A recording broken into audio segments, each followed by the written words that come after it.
আসসালামু আলাইকুম প্রিয় শিক্ষার্থী বন্ধুরা, কেমন আছো? আশা করি সবাই ভালো আছো। আজ তোমাদের সাথে কিছু সমীকরণ নিয়ে আলোচনা করব। একটা সমীকরণ হলো সূচকীয় সমীকরণ।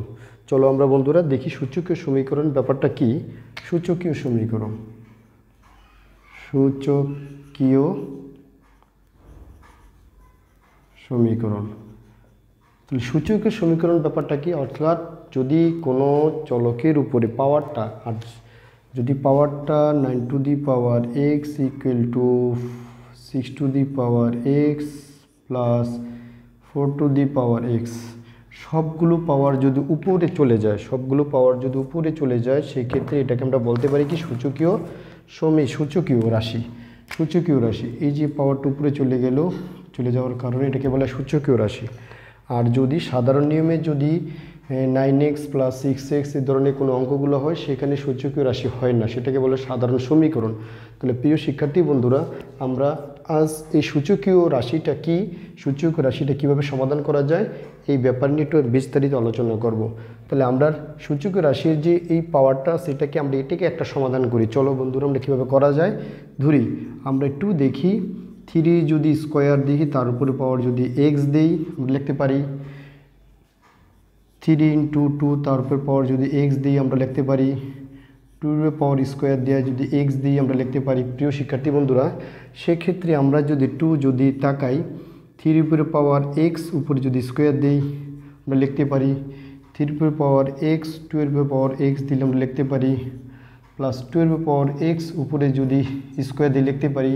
আমরা সূত্র জানি a two the power m, n equal to a two the power m, n উপরে থাকে m।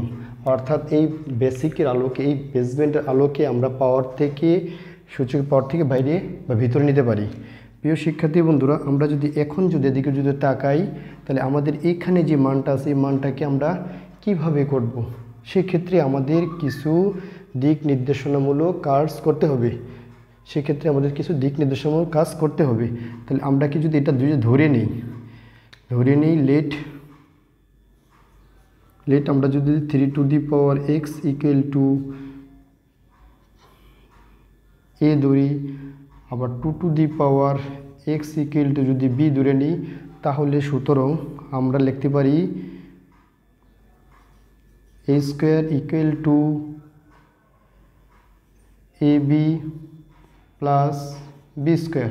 সেক্ষেত্রে আমরা যদি এখানে কনভার্ট করে নিই a square minus a b plus b square equal to যদি 0, সেক্ষেত্রে আমরা যদি দ্বিঘাত ইকুয়েশনের সাথে যদি তুলনা করে নিই, দ্বিঘাত ইকুয়েশন সূত্রটা ছিল এরকম, a x square plus b x plus c equal to 0 হলে x equal to minus b plus a minus root over b square minus 4ac by কত 2a। এই ইকুয়েশনের সাথে যদি আমরা তুলনা করে নিই, তাহলে আমরা কিছু মান এখান থেকে পেতে পারি। কিভাবে আমরা মানগুলো পেতে পারি, তাহলে আমরা এখান থেকে কিছু মান বের করে নেব। কিভাবে বের করব, চলো প্রিয় শিক্ষার্থী বন্ধুরা, আমরা যদি এক্স এর সহগ যদি বিবেচনা করি, অর্থাৎ এ কে যদি বিবেচনা করি, তাহলে এ স্কোয়ারের সহগ কত 1, স্কোয়ারের সহগ কত 1, আর এই সহগ কত মাইনাস বি, আর এখানে আছে বি স্কোয়ার। তাহলে চলো প্রিয় শিক্ষার্থী বন্ধুরা, আমরা কীভাবে করতে পারি, অর্থাৎ এটার সাথে যদি তুলনা করি, এটা সি ছিল, তাহলে এখানে হচ্ছে এটা হচ্ছে গিয়ে সি। প্রিয় শিক্ষার্থী বন্ধুরা, এটা হচ্ছে গিয়ে এ এর সহগ, এডিসি বি এর সহগ, এডিসি সি। তাহলে আমাদের সূত্র অনুসারে সাজালে যদি লিখি আমরা x equal to minus b plus a minus a root over b square minus 4ac by 2a। এখন যদি আমরা যদি একটু যদি তাকাই তাহলে বি এর মান দিচ্ছে কি, এর মান দিচ্ছে মাইনাস বি, যেখানে এই সহগটা হবে এ, তাহলে minus b plus a minus root over b square minus 4, এর মান 1, সি এর মান বি স্কোয়ার বাই 2, এর মান 1।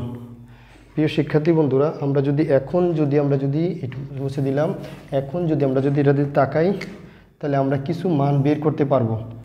তাহলে a equal to b plus a minus a root over b square plus 4b square by কত 2। তাহলে যদি বি কমন নিলে 1 plus a minus a root over 5/2। তাহলে আমাদের এইচকে মান হচ্ছে কি বি স্কোয়ার রুট ওভার এই 5/2। তাহলে সেক্ষেত্রে আমরা যদি দুইটা পার্টকে যদি আইডেন্টিফাই করে নেই তাহলে এখানে সুতরাং তাহলে কত হইতেছে এখানে আমাদের পার্টটা a by b equal to 1 plus a minus root over root 5/2 দুইটা পার্ট। তাহলে এর মান আর আমরা বি এর মান এখান থেকে আমরা এর মান আর বি এর মান বসাই দেবো। চলো বন্ধুরা আমরা মানটা বসাই। আমরা একটু এই পাশে সাহায্য নেই, ওখান থেকে আমাদের আরও চিহ্ন দিয়ে আমাদের এই পাশে চলে আসবে। তাহলে আমাদের এখানে তো আসছে কত এর মান 3 x বাই বি এর মান 2 x equal to 1 plus minus root over 5/2। তাহলে 3/2 whole to the power x equal to 1 plus minus root over 5/2। Okay প্রিয় শিক্ষার্থী বন্ধুরা, আমরা যদি এখন যদি ওই পাশে যদি লগ নিয়ে আসি x log 3/2 equal to log 1 plus root over 5/2। যদি লগ নিয়ে আসি তাহলে এই পাশে চলে যাবে আমাদের লগ ভিত্তিক, অথবা লগ ব্যতীত আমরা অঙ্কটা করতে পারি। তাহলে এখানে তো আছে x equal to log 1 plus root over 5/2 by log 3/2। তাহলে এটা আমরা লেখা যায় লগ 3/2 বেস 1 প্লাস রুট 5/2। এই হলো আমাদের অঙ্কটার স্টেপটা, এই হলো আমাদের কি অঙ্কটার স্টেপটা, অর্থাৎ এখানে একটা মান এক্সের একটা নির্দিষ্ট মান আমরা পেয়ে যেতে পারি। প্রিয় শিক্ষার্থী বন্ধুরা, এই স্টেপে একটা করা যাবে, অথবা এখান থেকে আরেকটা স্টেপে করা যাবে। যেহেতু লগ এখানে পাওয়ারটা এটাতে চলে যাবে, পাওয়ারটা 3 উপর চলে যাবে, তাহলে আমরা এই নিয়মে করলে আমরা অঙ্কটা সহজেই অনায়াসে হবে। তাহলে এই প্রক্রিয়ার অঙ্ক এটি হচ্ছে কি সূচকীয়। এই অঙ্কটাকে বলা হয় কি সূচকীয় ফাংশন, অর্থাৎ চলকে আমাদের দ্রব্য সংখ্যার উপরে পাওয়ার চলক, পাওয়ারটা যদি কোনো সংখ্যার উপর হয় সেটা সূচকীয়তা। আর আরেকটা রাশি আছে যেটাকে বলা হয় কি সমীকরণ জোট, এটাও একটা ধরনের সমীকরণই। আরেকটা আছে সমীকরণ, সেটা হচ্ছে কি 3x + 5y + 2 = 0। এই ধরনের অঙ্কগুলো হচ্ছে সেখানে সমীকরণ। প্রিয় শিক্ষার্থী বন্ধুরা, আমরা এই ধরনের অঙ্কগুলোকে ফাংশনীয়ভাবে প্রমাণ করতে পারি। ধন্যবাদ সবাইকে।